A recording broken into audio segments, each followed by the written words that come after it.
Salam kerahiman. Hari ini 6 April. Kita akan baca dari 3 nomor 357, 358, dan 379. Kita mulai. Dalam nama Bapa dan Putra dan Roh Kudus. Amin. 357. Tritunggal yang Maha Kudus, aku mengandalkan kerahiman-Mu yang tak terbatas.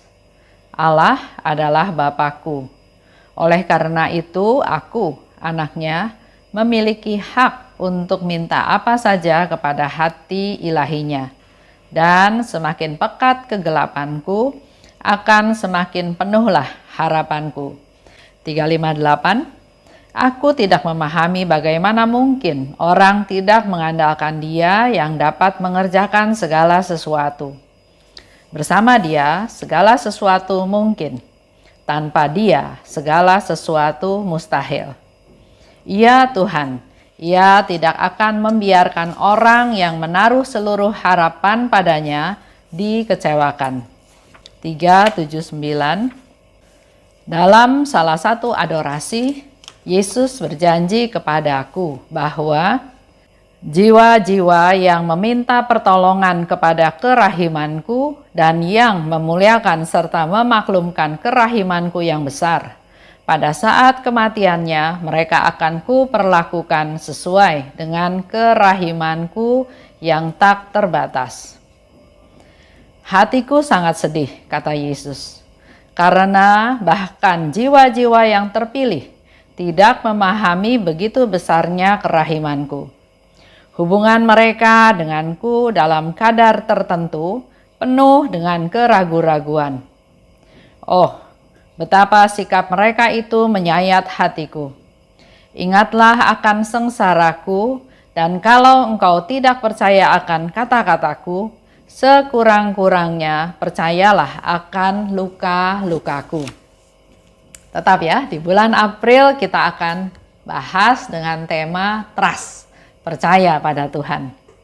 Tritunggal Maha Kudus, aku mengandalkan kerahiman-Mu yang tak terbatas. Allah adalah Bapakku, maka aku anaknya. Otomatis ya, kalau Allah itu Bapakku, maka aku pasti anaknya Bapak. Dan karena aku sebagai anak, Suster Faustina katakan, maka aku berhak minta apa saja kepada hati ilahinya. Suatu kepercayaan, suatu trust, percaya bahwa kalau Suster Faustina adalah anak dari Bapa, maka anak itu minta apa saja pasti Bapaknya kabulkan. Karena anak tahu Bapaknya penuh belas kasih, Bapaknya penuh kemurahan dan mengasihi anaknya. Dan di situ disebutkan oleh Suster Faustina dengan sangat jelas, semakin pekat kegelapanku, akan semakin penuhlah harapanku. Kita suka berpikir kalau dosanya, contohlah ke orang ya, kalau dosanya dia ringan, okelah dia minta maaf, saya maafkan. Tapi kalau dosanya dia besar, merugikan saya, merugikan keluarga saya, bahkan ada orang yang bersumpah, sampai 7 turunan saya nggak bakal kenal sama dia, saya nggak bakal ampuni dia. Karena orang itu punya kesalahan yang besar, yang sepertinya tidak bisa dimaafkan. Nah, beda dengan apa yang Suster Faustina tadi katakan. Dia bisa berkata seperti itu karena dia punya trust, dia percaya penuh pada Tuhan, dia percaya kerahiman Tuhan, dia percaya Tuhan mengasihi dia, sehingga dikatakan, semakin pekat kegelapanku. Semakin pekat berarti kita akan semakin butuh terang ya, semakin butuh rahmat Tuhan. Di sini dikatakan semakin pekat akan semakin penuhlah harapanku. Karena Allah itu memberi tidak berkesudahan. Jadi walaupun dia mengalami satu kepekatan yang sangat pekat, tapi Suster Faustina yakin semakin penuhlah harapanku, karena yang pekat itu nanti akan menghilang karena terang dari Tuhan. Dan terangnya Tuhan itu bisa mengalahkan segala macam kepekatan. Beda dengan orang yang contoh kayak Yudas ya. Dia pikir dia menjual Yesus. Dia menyesal. Dia kembalikan uangnya. Tapi uangnya kan nggak diterima. Dia merasa bersalah, dia merasa berdosa, dia merasa malu. Akhirnya dia bunuh diri. Karena dia nggak tahu atau nggak percaya Tuhan itu bisa mengampuni dia. Contoh ya, kalau saya contoh lah ya. Saya dosanya kecil. Saya datang ke sakramen tobat, saya mengaku dosa-dosa saya dan saya memperoleh absolusi. Dosa saya diampuni. Dosanya kecil ya. Tapi semakin banyak dosanya, kalau Suster Faustina katakan, semakin pekat kegelapanku, aku semakin dipenuhi oleh harapan. Karena semakin pekat, semakin banyak, semakin berdosa, maka semakin besar yang aku dapat. Kalau pakai angka mungkin saya dosa kecil nilainya 100. Saya diampuni oleh Tuhan, saya dapat 100 sehingga dosa saya dihapuskan. Tapi kalau saya berdosa besar, berdosa berat, nilainya 10.000 dan saya pergi ke sakramen tobat dan saya percaya, saya yakin Tuhan dengan kerahimannya mampu mengampuni saya, mengampuni segala dosa saya, maka yang saya dapat bukan 100. Sebesar dosa saya. Itulah rahmat yang semakin besar yang saya dapat untuk supaya dosa-dosa saya dihapuskan. Sehingga yang dikatakan oleh tadi Suster Faustina, semakin pekat kegelapanku, akan semakin penuhlah harapanku. Kita juga dengar ya, kalau kita punya pengharapan yang tidak terbatas, maka pengharapan yang besar, maka Tuhan juga akan melimpahkan rahmatnya yang tidak ada batasnya. 358. Aku tidak memahami bagaimana mungkin orang tidak mengandalkan Dia. Buat Suster Faustina itu adalah mengherankan kalau ada orang yang nggak mengandalkan Tuhan. Tuhan itu segala-galanya. Tuhan itu Maha Kuasa, Maha Esa, Maha Mengetahui, Maha Kasih. Tuhan itu segala-galanya. Jadi buat Faustina itu heran kalau ada orang yang nggak mengandalkan Tuhan. Karena Tuhan itu bisa melakukan segala sesuatu. Bersama Dia, segala sesuatu mungkin. Tanpa Dia, segala sesuatu menjadi mustahil. Ini iman ya. Mari kita refleksi ke diri kita masing-masing. Apakah kita juga punya iman seperti Suster Faustina? Bersama Tuhan, segala sesuatu mungkin, gak ada yang gak mungkin. Tapi enggak bersama Tuhan, segala sesuatu itu mustahil. Ya Tuhan, Ia tidak akan membiarkan orang yang menaruh seluruh harapan padanya dikecewakan. Ini perlu kita pegang teguh. Kalau kita berharap padanya, kita nggak mungkin dikecewakan. Karena Yesus katakan, kalau kamu punya pengharapan yang besar, harapanmu besar, maka kemurahan Tuhan itu tidak ada batasnya. 7 di nomor 379. Dalam adorasi, Yesus berjanji, jiwa yang meminta pertolongan kepada kerahimanku dan yang memuliakan serta memaklumkan kerahimanku, maka pada saat kematiannya mereka akan kuperlakukan sesuai dengan kerahimanku yang tak terbatas. Yesus bicara bukan menakut-nakuti kita ya, tapi bicara tentang masa depan. Setelah hidup di dunia yang fana ini, kita ada kehidupan yang kekal. Maka pada saat kematian, kita semua akan mengalami saat kematian. Pindah dari dunia yang fana ini ke dunia yang kekal. Nah, pada saat kematian itu Yesus katakan, akan kuperlakukan sesuai dengan kerahimanku yang tidak terbatas. Jadi siapapun akan diperlakukan seperti itu oleh Yesus kalau semasa hidupnya kita selalu datang minta pertolongan pada kerahiman Tuhan. Jangan sok bisa sendiri, jangan sombong, jangan nggak percaya Tuhan, tapi datang minta pertolongan Tuhan.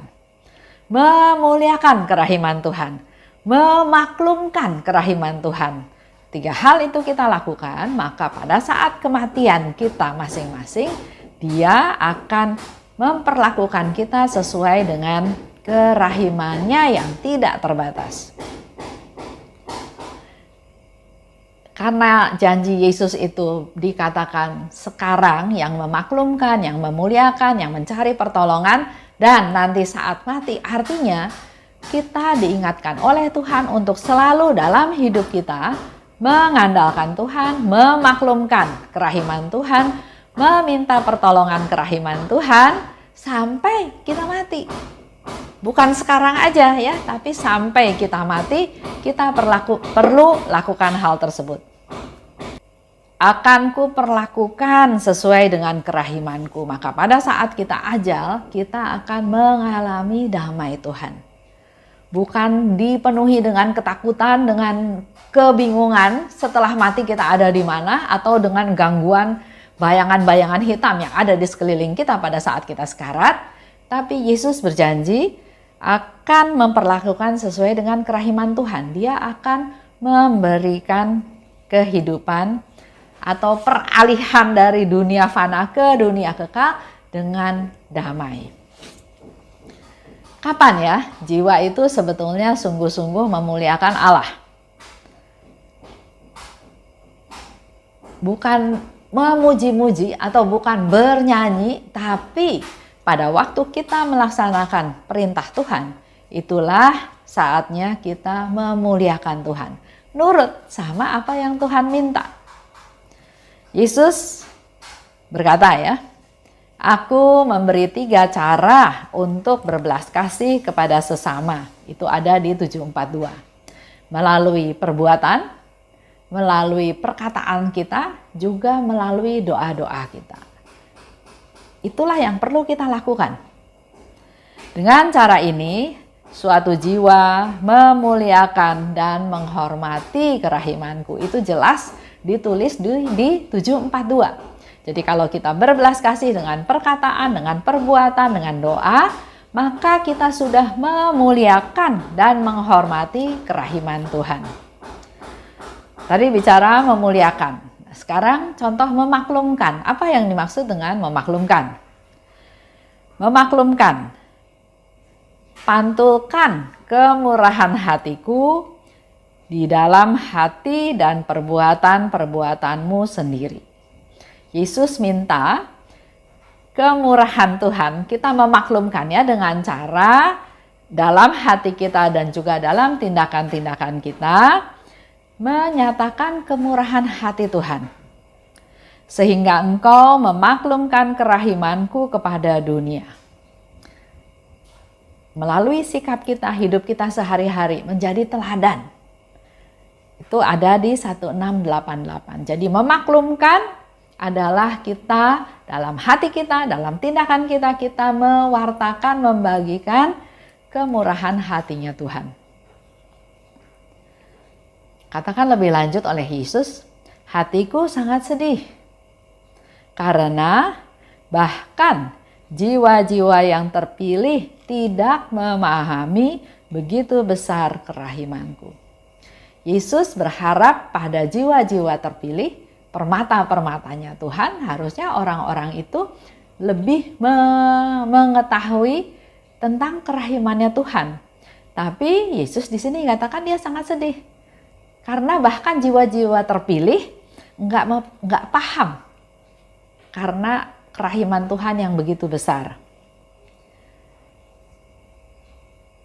Para imam, kaum religius itu dalam hidupnya sehari-hari harusnya kerahiman Tuhan itu menjadi pola hidup mereka sehari-hari. Nyata ya. Tapi di sini Yesus katakan dia sangat sedih karena banyak yang nggak memahami kerahiman Tuhan tersebut. Dikatakan lebih lanjut, hubungan mereka denganku, kata Yesus ya, hubungan mereka artinya jiwa-jiwa terpilih, hubungannya dengan Yesus itu dalam kadar tertentu penuh dengan keraguan-raguan. oh betapa sikap mereka itu menyayat hatiku. Kalau kita ragu-ragu, kalau kita nggak percaya sama Tuhan, sebetulnya kita sedang menyayat-nyayat hatinya Tuhan. Kalau kita ragu-ragu kan artinya kita nggak percaya ya, kita nggak percaya penuh. Nggak percaya pada sabdanya, nggak percaya pada luka-lukanya, nggak percaya pada sengsaranya. Itu adalah keraguan-raguan yang terjadi. Oleh sebab itu, mari Bapak Ibu kita banyak berdoa. Berdoa buat banyak orang, terutama buat jiwa-jiwa terpilih. Supaya mereka jangan ada di posisi ragu-ragu, tidak percaya. Kalau ragu-ragu tidak percaya, bukan hanya merugikan diri kita sendiri, tapi juga membuat Yesus sengsara, membuat hatinya tersayat-sayat. Kita berdoa pada Tuhan supaya mereka punya iman, percaya penuh pada kerahimannya Tuhan. Dan mari kita terus-terus berdoa dan menumbuhkan iman kita. Kita percaya pada Tuhan dan hal ini kita jadi teladan menularkan pada orang lain supaya dengan demikian hati Yesus yang tersayat-sayat itu terobati. Semakin lama semakin berkuranglah orang-orang yang ragu-ragu, tapi justru semakin lama semakin kita punya iman yang percaya penuh pada Tuhan. Itu aja untuk hari ini. Kita tutup ya. Dalam nama Bapa dan Putra dan Roh Kudus. Amin. Salam kerahiman.